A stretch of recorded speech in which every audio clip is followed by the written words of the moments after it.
Reciban un cordial saludo. Les habla Luis Alejandro Chávez, integrante del curso de análisis de circuitos, y junto a mis compañeros Luis Eduardo Hernández e Isaac Santa Cruz, les presentaremos el siguiente video en el que se desarrollará el trabajo final del curso, el cual consiste en el análisis y diseño de un circuito que le dé solución al problema planteado. Comenzaremos entonces presentando el problema. Se trata de una de las aplicaciones de los filtros pasivos, el teléfono de tonos por teclas.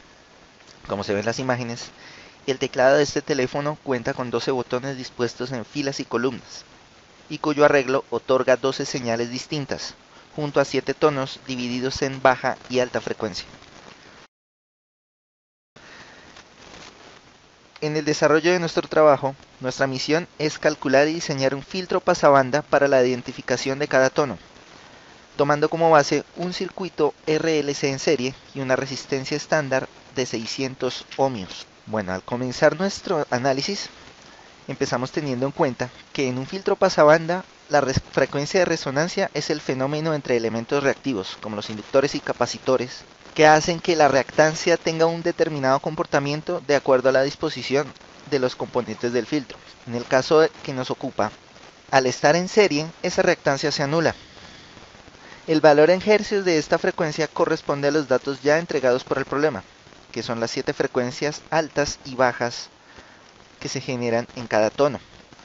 Los tonos de baja frecuencia son los tonos comprendidos entre los 697, que incluyen los 670, los 852 hasta los 941 Hz, mientras que los tonos de alta frecuencia comienzan en 1209, tienden a 1336 y a 1477 Hz. Teniendo en cuenta estas frecuencias de resonancia, procedemos a iniciar el cálculo de los componentes usando las siguientes fórmulas. La frecuencia central o de resonancia, tomando en cuenta que para realizar el procedimiento tomaremos cada frecuencia dada como frecuencia central, con lo cual podemos empezar a realizar los cálculos necesarios, tomando las demás frecuencias adyacentes como frecuencias de corte a cada filtro. Para hallar esa frecuencia central tenemos que es el producto de las frecuencias de corte y su raíz. Podemos realizar los despejes correspondientes para hallar los componentes que nos hagan falta. En el caso del ancho de banda, que es un término indispensable en un filtro pasabanda, que es el que me determina la capacidad que tiene ese filtro para hallar las frecuencias correspondientes. Está delimitada por la frecuencia de corte superior y la frecuencia de corte inferior. El ancho de banda se halla en la diferencia entre la frecuencia de corte superior y la frecuencia de corte inferior. Y por supuesto, para hallar los componentes con los valores realmente hallados en las fórmulas anteriores, la capacitancia y la inductancia. El procedimiento realizado es el mismo para los 7 filtros. Al aplicar este procedimiento, tenemos en cuenta la frecuencia central, que es la primera frecuencia dada en el ejercicio. Utilizamos como frecuencia de corte inferior la frecuencia de corte siguiente, que es en este caso 770. En este caso, siendo la primera frecuencia, aún no tenemos el valor de la frecuencia de corte, por lo cual aplicamos las fórmulas correspondientes para hallarla. Luego hallamos el ancho de banda necesario para comenzar a hallar los valores de los componentes. Este mismo procedimiento se repetirá.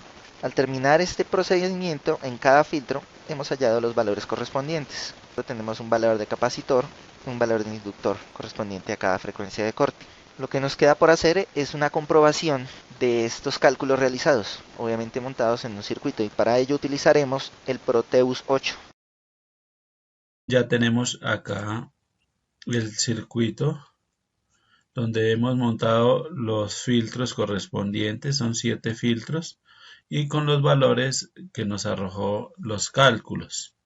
La resistencia de 600 ohmios, que es la carga. Tenemos un osciloscopio y un switch en el cual vamos a trabajar las diferentes frecuencias. Iniciaríamos con una prueba del primer filtro, el cual nos decía que deberíamos tener una frecuencia de 697.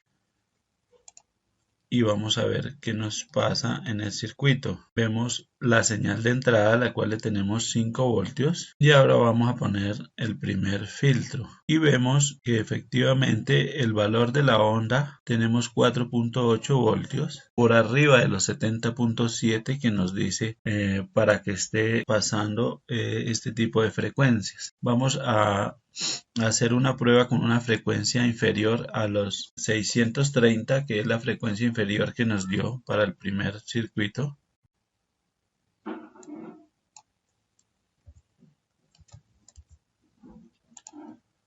Y vamos a simularlo.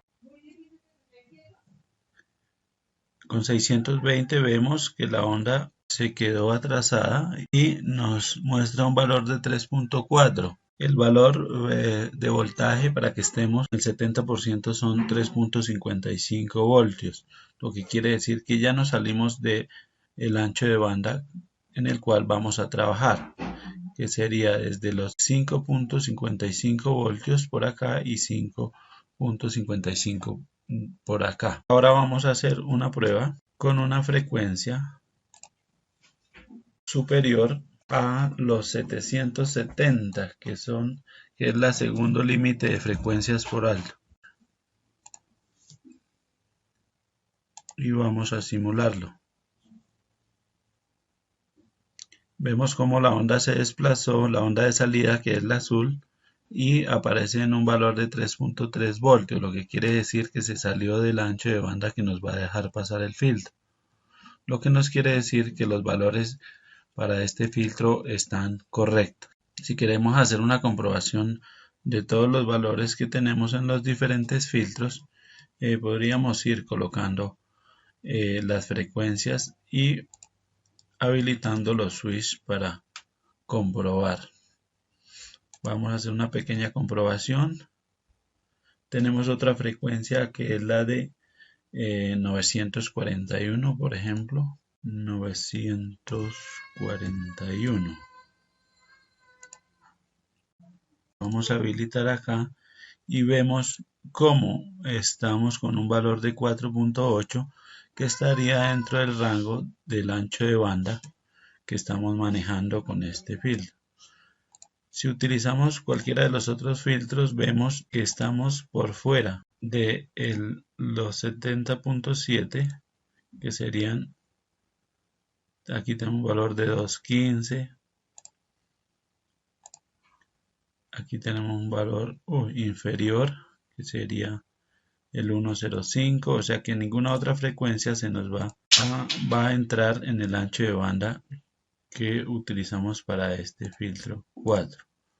Aquí lo tenemos. Por último, vamos a hacer una comprobación con otro, el cual nos dice que debemos tener una frecuencia de 1447. Habilitamos ese último filtro y vemos cómo estamos dentro de los rangos. Aquí tenemos un valor muy cercano a los 5 voltios, quiere decir que estamos con la frecuencia bien, estamos dentro del rango del ancho de banda que necesitamos para el filtro. Con esto quedaría comprobado que los valores que obtuvimos en el cálculo son correctos y el filtro funciona para esta aplicación.